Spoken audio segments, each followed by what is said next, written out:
Good morning to the people of India and Mr. Modi. Mr. Modi, your address to the IIT students and the information that we got that you had, the police had instructed the students how to bow down to you. What kind of nonsense is this? Those days have gone. Children have to respect you with voluntarily, not being forcefully.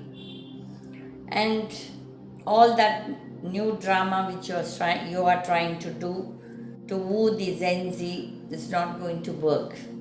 You had 12 years as a prime minister and almost 13-14 years as a chief minister. For 26 years, you have done nothing. You have done nothing. That is the truth. Your main agenda was your self glorification, where you wanted to become the Prime Minister of India and the showing off that you do most of the time. Children have their own brains. Many children are very sensible. Maybe a few do not are not all that intelligent, or they don't read much. So they might not be knowing a lot about the worldly affairs or the political affairs. But today's generation have also got their own brains. It's not that they are better off or they are lesser, no. Even in our generation, we were politically well aware of what was happening in the country. I used to read the newspaper daily to know what is happening in the country plus world over. But today, the children have all that in their hands. The phone that they are carrying gives them all the information about what is happening world over. But you politicians, with your arrogance, you don't realize that the days are gone.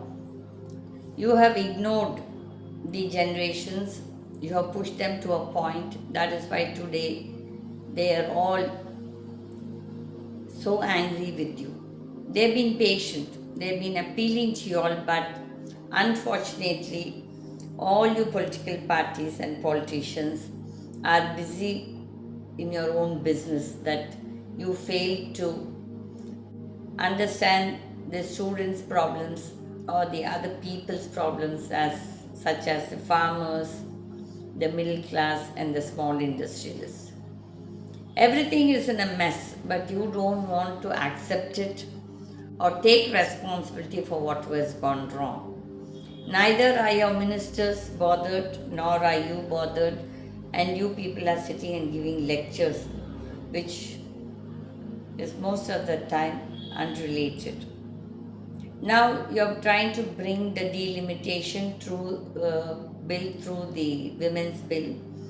I like to tell all you politicians, today I was watching one video where about I think 4 girls were journalists, what their background I didn't follow, but they were having their good opinion and they were sensible about what is happening to women in this country, and in the protests how the girl children are only being hit or attacked.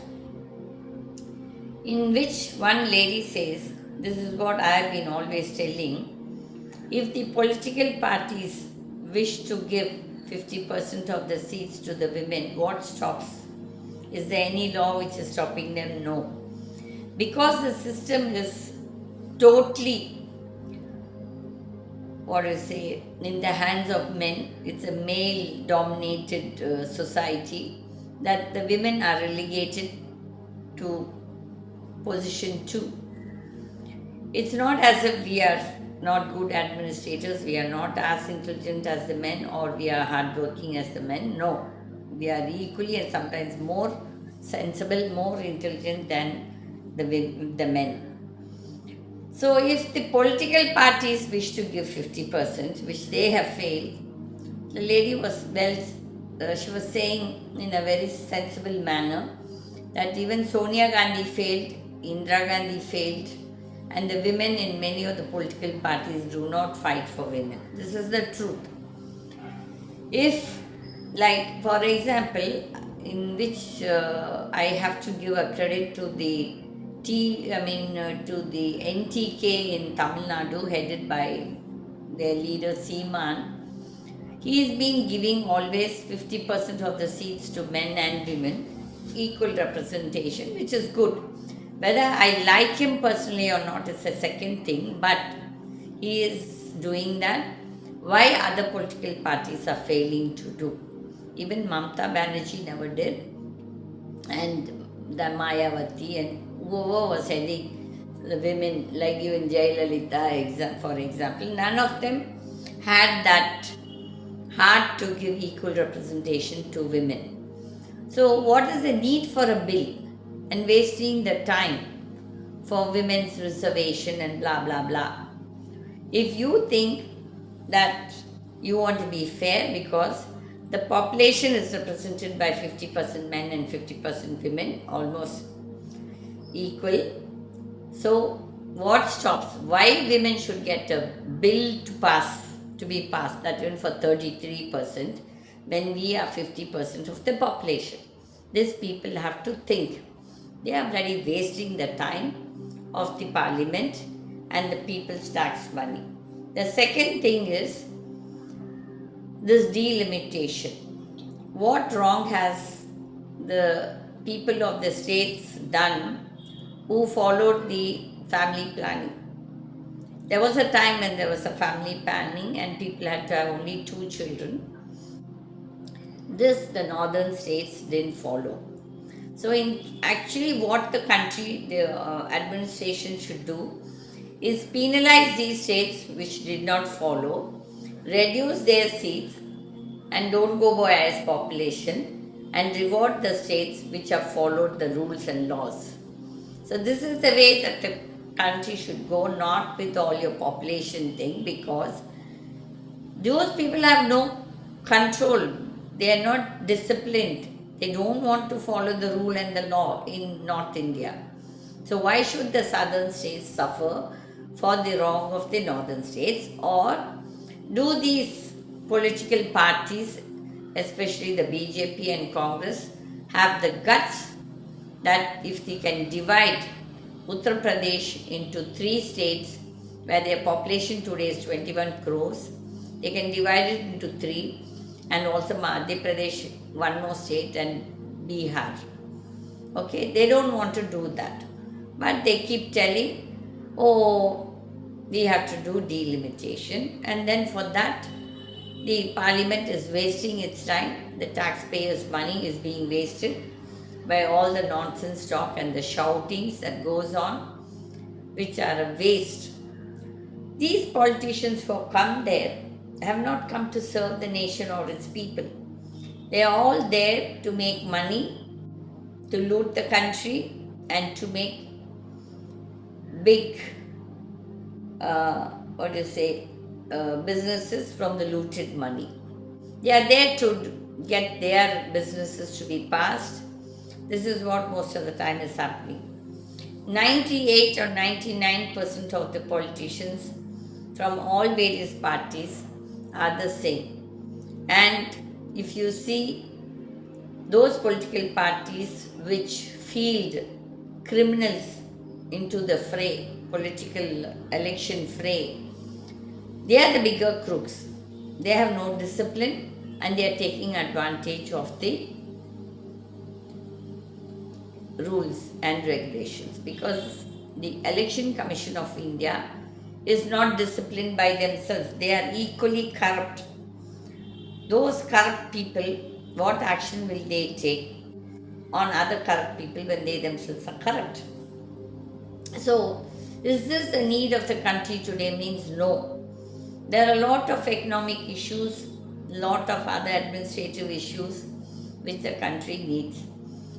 There are some states which are with plenty of water, and there are many states which are in drought condition. The administrators, that is for the last 12 years, the BJP party which is in power, they have not done anything towards the interlinking of the rivers, but they gave a big proposal. I think it was also announced by Mr. Vajpayee when he was Prime Minister, But unfortunately, he didn't get the second term.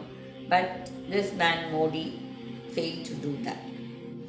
Modi is only spending most of his time to get businesses for Adani Group, which is his Benami company.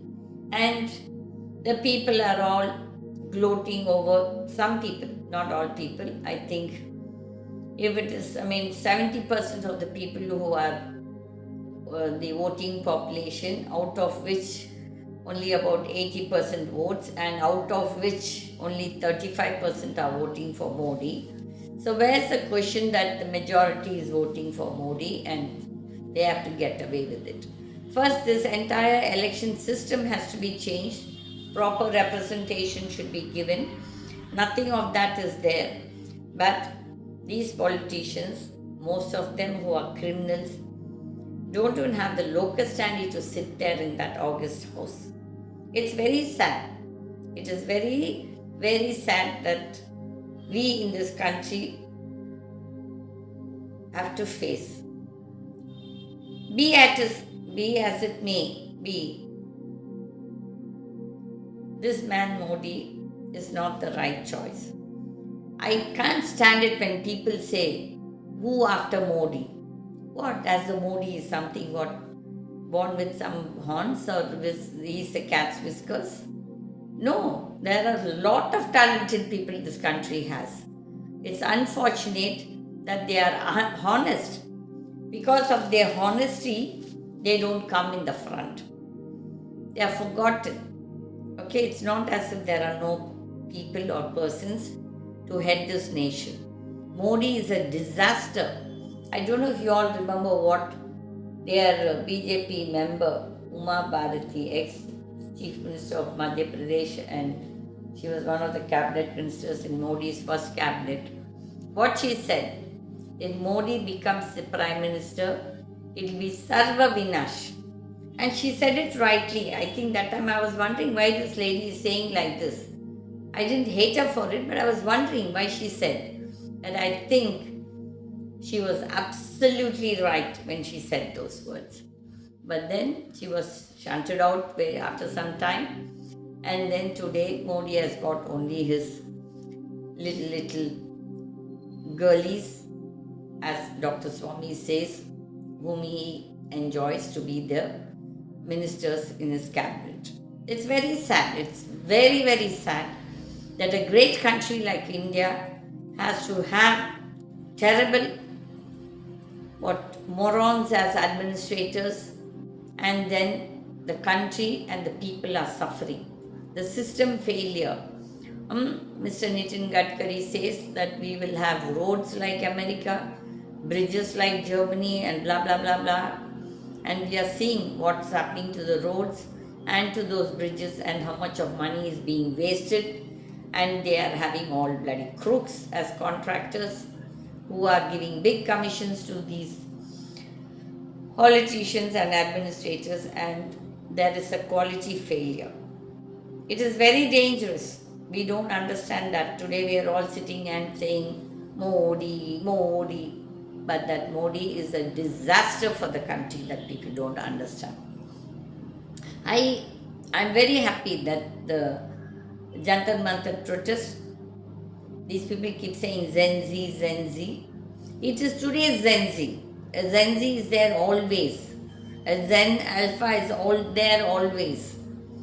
We were Gen Zs in our times.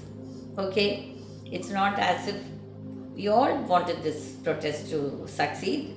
We all prayed for its success, and it's good that Pradhan resigned. But it was just not Pradhan.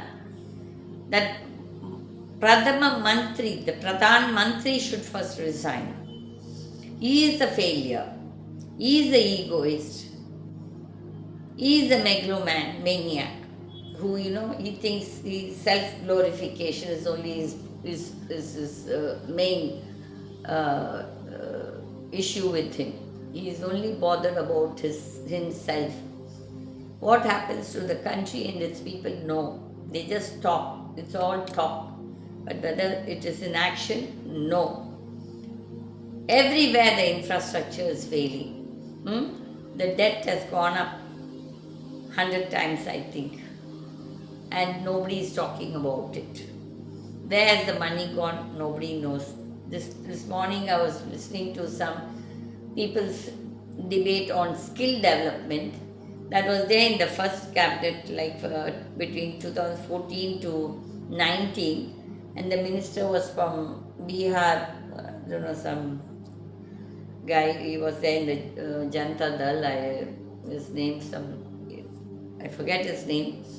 They borrowed 56,000 crores from the World Bank, and that was a total failure because it was again a big scam. Why should you make a department like this, like that? The department could have been part of the education department, and it could have been, the skill development could have been a part of the curriculum of the school and the college from the 10th standard or 9th standard, where children who couldn't afford to study beyond 10th could have had that skill development program and certificates given. They could have got jobs. There were good programs in that skill development. I remember I went to Delhi. I wanted to get that for my college. But you know what was the problem with that department was it was full of scams. They gave it to their own